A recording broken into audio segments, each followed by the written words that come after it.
also said you didn't recall calling Nancy Pelosi a traitor. Is that right?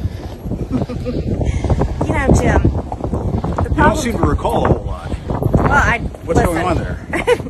You know, Jim, you have a show, and in all fairness, you try to present this image of me to your viewers, and it's just really not correct. Well, we're just trying to get some answers. Did you send a text asking for the president to declare martial law? Did you do that? You know, I don't recall those being my text messages, but have you read the text message that you're referring to? I did. Because it actually says if you... It was misspelled, but it seemed to say actually, that you're it calling says, for martial if law. you read it correctly, Jim, your problem is you're lying again right now.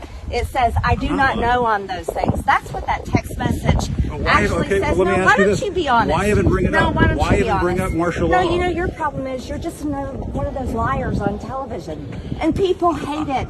They can't stand the liars on television. I'm not the one saying I don't recall, I don't recall, I don't recall. Quote the supposed text message. Quote it. What does it say? I don't know on those things. If you want to hang on, let's read it out loud. Let's read it. Okay, why don't let's you take be a look. honest for once? Let's take a look. Read it out loud. Let's take a look. I mean, my question is no, read it out why loud. even... What does it actually say? Okay. What is the text message? Read the whole thing. Let's look at it. Okay. Yeah, let's read it. But you're saying you don't recall it. I don't know if that's my text message or not, but if you want to talk about a text message, read the text message. Do something Let's take real. a look. Let's take a look. Okay, read the exact text message that you're talking about. I'll read it. I'll read it. Let's take a look here. Oh, we got an article. Why don't you find the actual text message? Let's see here. Let's hang on a second. In our private chat with only members, several are saying the only way to save our republic is for Trump to call for martial law. Martial was not spelled. Keep going with the text message. I don't know on those things. I just wanted you to tell him. I don't know on those things. Is that what that says? It says I don't know on those things. But why Wait, even hold bring on, it up? stop. This text message that's supposedly mine, I don't know if it is. What does it say? It says some members, and then it says, wait, hold on. It says I don't know. Wait, I don't know if that's my text. It says I don't know on those things. Why don't you tell that story? No. You're saying you don't know if it's your text, but you're being awfully defensive about it. You know why people do not like you? Why are you being so defensive about it? Because you're a liar. Why do you want to lie on television for your viewers? I'm not trying to lie. No, you're trying to ask you. No, you're accusing me of something, and then when you read the actual words, it tells another story. It tells the truth. You're being awfully defensive. Have a good one, Jim. Yeah, when you want to be honest and you actually want to talk about me as a real person and present me fairly, then I'll talk to you. But until then, I don't want to have anything to do with you. Let me ask you this. No, I don't want. You don't know. We're done. Stop harassing me. Stop harassing me. Stop harassing me. I'm not subpoenaed. Stop harassing me. I know, but if you are, will you comply with that subpoena? Will you testify? Stop harassing me. I'm just trying to ask you some questions. You're not. I didn't give you permission to. Leave me alone. Can you also explain your comments about the Catholic Church? What that was about? Why don't you read my statement for your viewers? All right.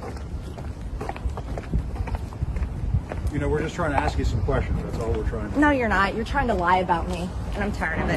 We're not trying to lie yes, about you are. Congresswoman. Yes, you are. Very politely. No, you're not politely. No, you're politely and unprofessionally lying, because that's what you are, a liar, a professional liar. Well, we wanted to ask you some questions. That's on your show, and that's what you're all about. Good for you. Way to earn a paycheck. And since you're attacking us, can you give us a question? Mr. President-elect. Go ahead. Mr. President-elect, since you are attacking our news organization, can you give us a chance? Your organization You is are attacking terrible. our news organization. Your organization Can you give us a is chance terrible. to ask a question, sir? Go ahead. Sir, can you state, Quiet. Mr. President-elect, Go ahead. can you state She's asking categorically, a question. Mr. Don't be rude. President-elect, can you give us a question? Don't be You're rude. attacking- That's an absurd attempt to justify the misleading headlines that are regularly on your network. Like I was just walking in, watching CNN as they lauded the quote rallies in the streets. Are you saying that the president? Gotta let me finish, Jim. This isn't a cable news segment. I'm answering your question right now from the White House podium. Well, they could learn. You know, they have to learn English before they get to the United States. Are we just going to bring in people from Great Britain and Australia? Jim, have you honestly never met an immigrant from another country who speaks English outside of Great Britain and Australia? Is that your personal experience? It reveals your cosmopolitan bias to a shocking degree that in your mind, no, this is an amazing moment. How can it be the Schumer shutdown when Republicans control the White House, the House and the Senate. Come on, you know the answer to that as well as anybody. I have to laugh when people say that, oh, we control the House and the Senate and the White House, why can't you get this done?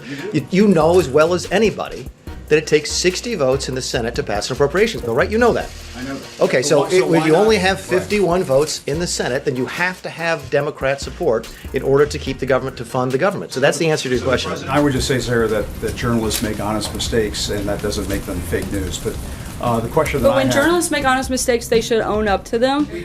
Sometimes, and a lot of times you don't. But there's a difference. There's a very big...